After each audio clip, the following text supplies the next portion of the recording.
ద్వితీయోపదేశ కాండము 28వ అధ్యాయము చూద్దాం. నీవు నీ దేవుడైన యెహోవా మాట శ్రద్ధగా విని నేడు నేను నీకు ఆజ్ఞాపించుచున్న ఆయన ఆజ్ఞలన్నిటిని అనుసరించి నడుచుకొనిన యెడల నీ దేవుడైన యెహోవా భూమి మీద ఉన్న సమస్త జనుల కంటే నిన్ను హెచ్చించును. ముందు దేవుడు కనుక మీ జీవితాల్లో గొప్ప ద్వారాలు తెరవాలంటే, దేవుని ఆశీర్వాదాలు మీ జీవితంలో రావాలి అంటే, ముందుగా మనం ఏం చేయాలంటే ఆయన వాక్యాన్ని గాయకొనాలి, ఆయన ఆజ్ఞలను అనుసరించాలి. నేను దేవుని మాట వినను, దేవుని మార్గంలో నడవను, నేను దేవుని యందు విశ్వాసం ఉంచను, ఆయన అసలు నేను అడగను, కానీ ఆయన నాకు చేసేయాలంటే ఇక్కడ కండిషన్స్ అప్లై. మనం ఏదైనా ఒక వస్తువు కొంటేనే దాని టర్మ్స్ అండ్ కండిషన్స్ అప్లై అని ఉంటుంది. షరతులు వర్తిస్తాయి, ప్రతి దానికి షరతులు వర్తిస్తాయి.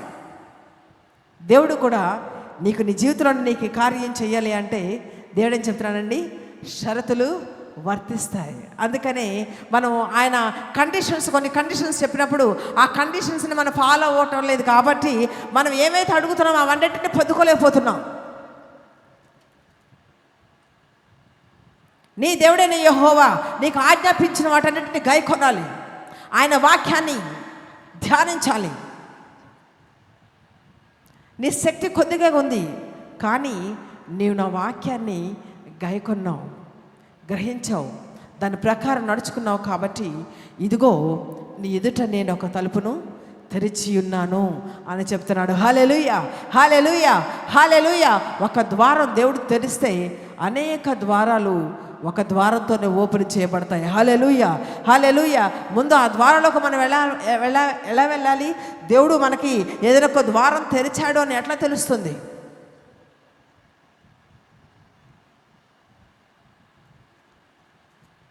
ఏదైనా మనకు ఒక పనిని మనం ఆరంభించినప్పుడు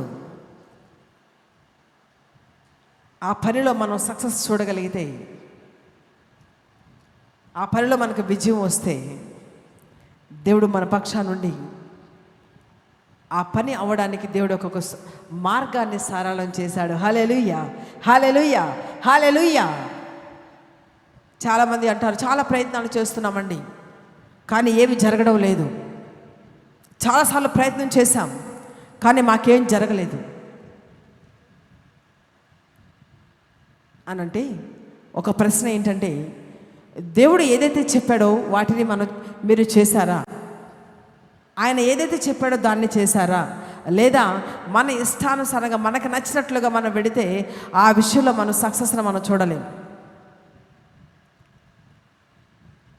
మన దేవుని ఆజ్ఞను గైకొంటూ ఆయన వాక్యానుసారంగా మనం ముందుకు వెళితే ఆయన మన పట్ల అనేక ద్వారాలను తెరుస్తాడు. హల్లెలూయా, హల్లెలూయా, హల్లెలూయా. చాలామంది మనకు ఏమి కావాలో ఏదో ఆలోచిస్తామో దాని ప్రకారం మనం చేసేసి ఎందుకు నేను ఎన్నిసార్లు ప్రయత్నం చేసినా నాకు ఎందుకు సక్సెస్ రావడం లేదని చాలామంది అంటారు. ప్రశ్న ఏంటంటే, అన్ని నీ ఆలోచన ప్రకారమే చేస్తున్నారు కానీ దేవుని ఆలోచన ప్రకారం చేస్తున్నారా లేదా అనేది ప్రశ్న. మీ తలంపులు నా తలంపులు వంటివి కావు. మీరు ఏదంటే అది తలచేస్తారు, దాని ప్రకారం వెళ్ళిపోయి చేసేస్తారు, నష్టాన్ని చూస్తారు. మీ జీవితంలో మీ తలంపు ప్రకారం, మీ ప్లాన్ ప్రకారం మీరు అన్నీ చేస్తున్నారు కాబట్టి మీ జీవితంలో మీరు సక్సెస్ చూడడం లేదని దేవుడు అంటున్నాడు. దేవుని తలంపు ప్రకారము, దేవుని చిత్త ప్రకారము మనం చేయగలిగితే మనం చేసే ప్రతి దాంట్లో కూడా ఆయన మనకు సక్సెస్ని ఇస్తాడు. హల్లెలూయా, హల్లెలూయా, హల్లెలూయా.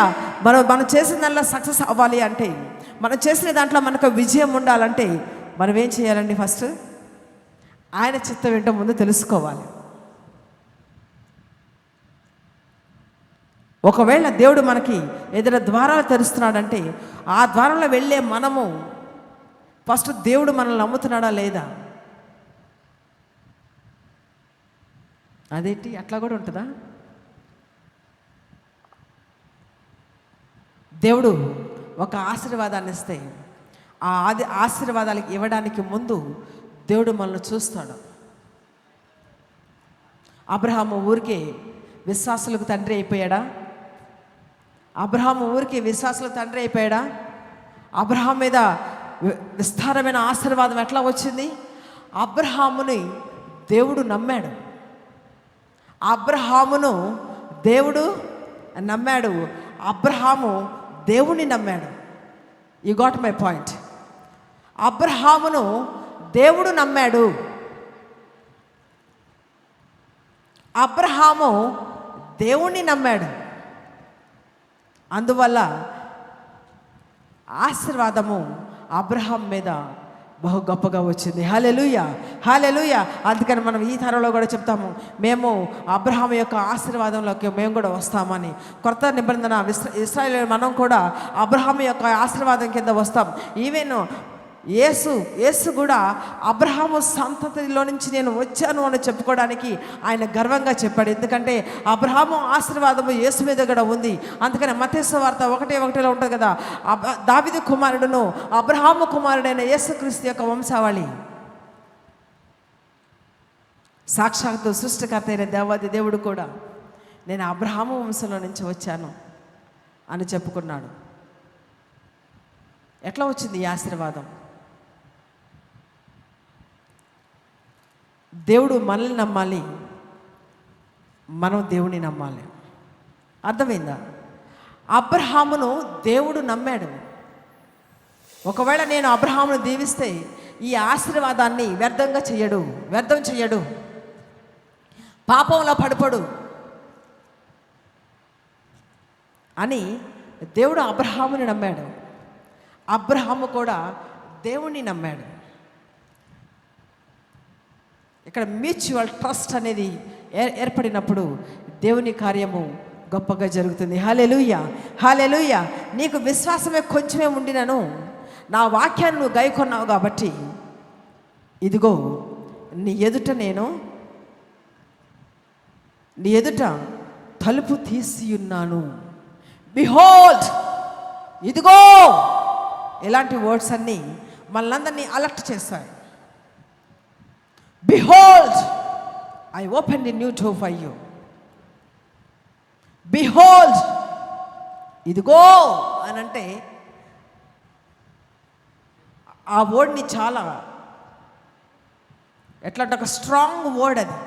ఇదిగో ఆ స్ట్రాంగ్ వర్డ్తోనే అపవాది అవ్వను మోసగించాడు. నిజమా? Is it true? ఇది నిజమా? దేవుడు చెప్పాడా? ఇలాంటి క్వశ్చన్ మార్క్స్ అని కొన్ని స్ట్రాంగ్గా ఉంటాయి.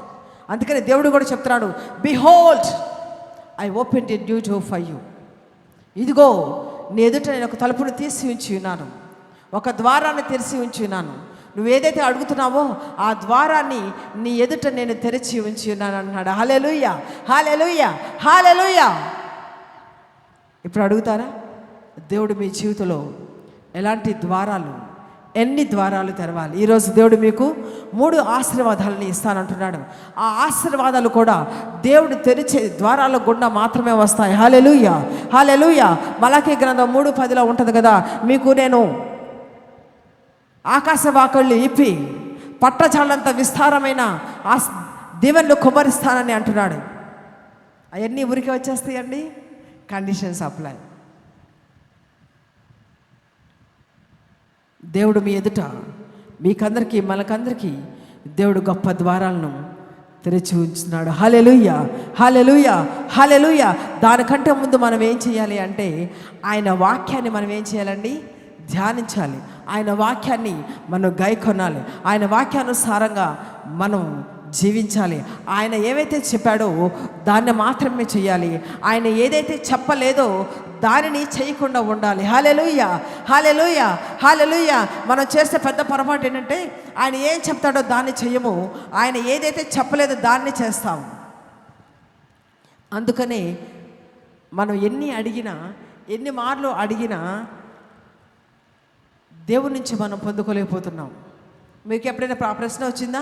నేను చాలాసార్లు వాక్యం చెప్పింది కదా, అడుగుడి మీకు ఇయ్యబడును, వెతుకుడి మీకు దొరుకును, తట్టుడి మీకు తీయబడును అని దేవుడు చెప్పాడు కదా. నేను కొన్ని వేల సార్లు అడిగా, కొన్ని లక్షల సార్లు చాలా విషయాలు అడిగా, కానీ ఎందుకు దేవుడు నా జీవితంలో ఏమీ చేయడం లేదు, ఎందుకు నేను ఏదైతే అడిగానో దాన్ని దేవుడు నాకు ఎందుకు ఇవ్వడం లేదని ప్రశ్న ఎవరికైనా వచ్చిందా?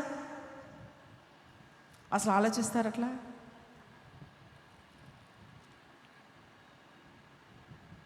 ఎప్పుడైనా విశ్లేషించారు అసలు? ఎందుకు? నేను చాలాసార్లు అడిగా కదా, ఎందుకు నాకు ఇది జరగడం లేదు? ముందు ముందు వాక్యం చూసుకున్నట్లయితే, నీకున్న శక్తి కొంచెమై ఉండినను నీవు నా వాక్యమును గైకొన్నావు, నా నామమును నువ్వు ఎరుగొనలేదు, అందుకనే నీ ఎదుట నేను తలుపులు తీసి ఉంచినాను. హల్లెలూయా, హల్లెలూయా, హల్లెలూయా. మనకి ఎంత ఉంది ఏంటని చూడడు కానీ ఆయన నామాన్ని మనం ఏ విధంగా నమ్ముతున్నామో అనేది చూస్తాడు. అందుకని మన సువార్తలో చూసుకున్నట్లయితే, దేవుడు, అమ్మా నీ విశ్వాసమే నిన్ను స్వస్థపరిచింది, అమ్మా నీ నమ్మకమే నిన్ను స్వస్థపరిచింది, నిన్ను శుద్ధిగా చేసింది. విశ్వాసంతో ఇది చెప్పండి, ఆ కొండ వెళ్ళి సముద్రంలో పడమంటే పడుతుంది అని చెప్పి అన్నాడు. నా నామమును నీవు ఎరుగనలేదు గనుక, నువ్వు నన్ను నమ్మేవు గనుక, నా నామాన్ని నువ్వు ఆశ్రయించావు కనుక, ఇదిగో దానికి ప్రతిఫలంగా నేను ఏం చేస్తున్నానంటే, ఇదిగో నీ ఎదుట నేను ఒక గొప్ప ద్వారాన్ని తెరిచి ఉంచి ఉన్నాను. హల్లెలూయా, హల్లెలూయా, హల్లెలూయా, హల్లెలూయా. దేవుడు మీకు ఇచ్చే గొప్ప వాగ్దానం ఏంటో తెలుసా? Behold I open a new door for you. నేను మీకు ఒక నూతన ద్వారాన్ని నేను మీకు తెరుస్తున్నాను. ఆ నూతన ద్వారంలో మీకు ఏమి కావాలో అవన్నీ, ఆ సమస్తము అన్నీ ఉన్నాయి. హల్లెలూయా, హల్లెలూయా.